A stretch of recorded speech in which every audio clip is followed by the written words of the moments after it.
All right, let's talk about local SEO, market success, and how you can be successful in local SEO and in building your local business, getting more leads, dominating your area by first understanding the market and the playing field. So, I talk to a lot of business owners and a lot of people who maybe just started a business or they've been in business for a while and they decide they want to start trying to get more clients, and they really just want to ignore their environment, right? They want to ignore what anyone else is doing and put their head down and work. And I understand that, right? I understand that desire to not want to think about what other people are doing. I think that's a natural human response, right? Is to just put your head down and do what you've got to do. Evolutionarily, right? Just because the guy over there is eating doesn't mean you're going to eat, right? So we don't want to know. We don't want to see. We want to put ourselves in blinders, but you're going to get so much farther if you can have a plan and understand the environment you're in.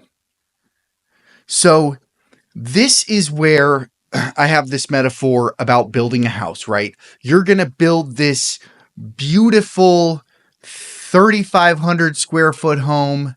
How is that going to look in the neighborhood?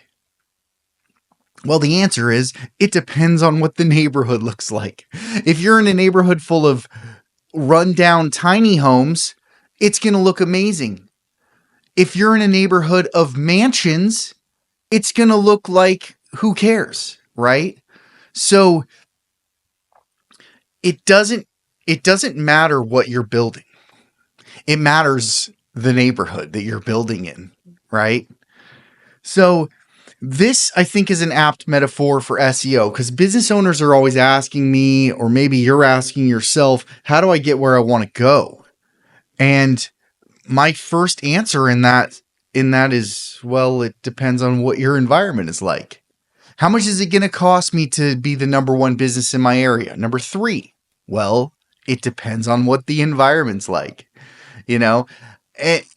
and so that's why understanding what you're doing in your environment makes a lot of sense. So now let's say you want to be the number one business. Let's look at 3 different approaches that you can use to make sure that you're going to stand out as you build your business. Number 1 is literal neighborhood selection. Okay. So if you want to be the number one roofer in your city, then the question is what city? If your main, like in Boise, if my main Boise area, the main city in my area is surrounded by companies with 600 reviews, 1,000 reviews, they've been around for 2 decades, that is going to be a difficult place for me to go build my business, right? So number 1 is select a different neighborhood. For us, there's outskirts, right? There's Nampa, there's Middleton. I'm sure in whatever area you're in, there's suburbs, right? And there's probably a suburbs where things are maybe newer. Maybe it still hasn't really got the population, but it's growing. People are building. Maybe that's a good place to go. Depends on the competition, right?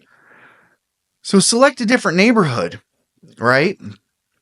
Go somewhere where you can be number 3 out the gate, or within a few months, you're going to be number 3, number 2, number 1. You can dominate the area. Then you can expand out. It's much easier to expand into the difficult areas when you have money than starting where it's difficult.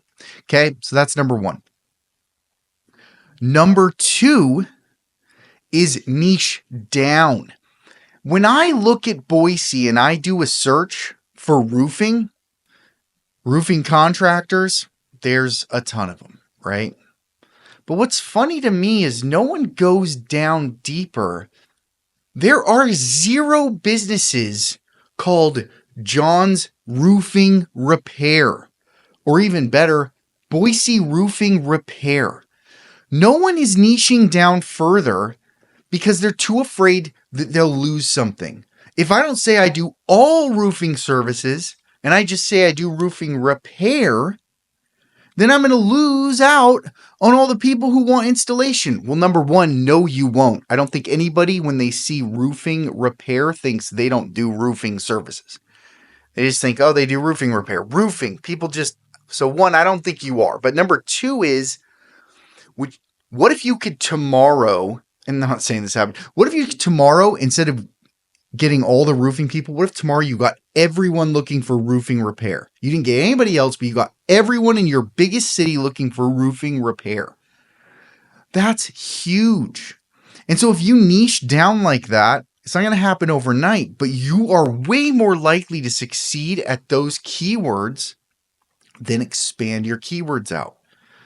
But by niching down like that, you put yourself actually in a position to get a large chunk of a smaller pie instead of a nothing from a bigger pie. So that's niching down within your services, right? So that's number two. Okay? And then number three is prepare to play the long game. That's number three. Number three is you want to stay in the big city and you want to compete with the big boys. Okay, you can. Here's what you do. You go put up flyers and yard signs and run LSA ads and hope you can make some money there, and run flyers and yard signs and LSA ads and get reviews, get local SEO going, and you drum up the business and reviews necessary to start competing. If everyone around you has 600 reviews, you can't do anything until you have 20. You're not going to probably get anywhere until you have 100. So those are the goals, so understand the lay of the land, right? And then there's not only the reviews, there's SEO, there's the businesses, there's the domains, there's how much, authority those domains have, right? Like there's a lot of different factors there, right, that are going to play into this, even if you niche down, right? All that. But that's how I would go about it. Now, look, change is hard. I think this is always, if somebody told you tomorrow, if you changed your name from your business name right now to a totally different business name, and if you did that and moved your headquarters 10 miles, you would become a millionaire. That would be so hard, I think, at first for people to stomach, but then I think that plays in your head and you start to twist and turn and say, all right. So if your business is newer or whatever, I think there's ways that you can adjust, right? But I think you have to be open. If you really want to be successful, the best thing you can do is just be open, talk to a professional, and start looking for ways to kind of adapt to the online game that's being played and figure out what the best way to do that is. But these are some of the ways I would go about it, right? You want to build a mansion, you want to look like a mansion, you want to build the biggest thing in the neighborhood, judge the neighborhood. So if you want to talk about your business or how you can get your business to number one in your local area, send me an email, josh@brightbeamseo.com, or visit brightbeamseo.com, and I will give you a free analysis and help you understand your neighborhood. Thanks for watching. We'll see you tomorrow.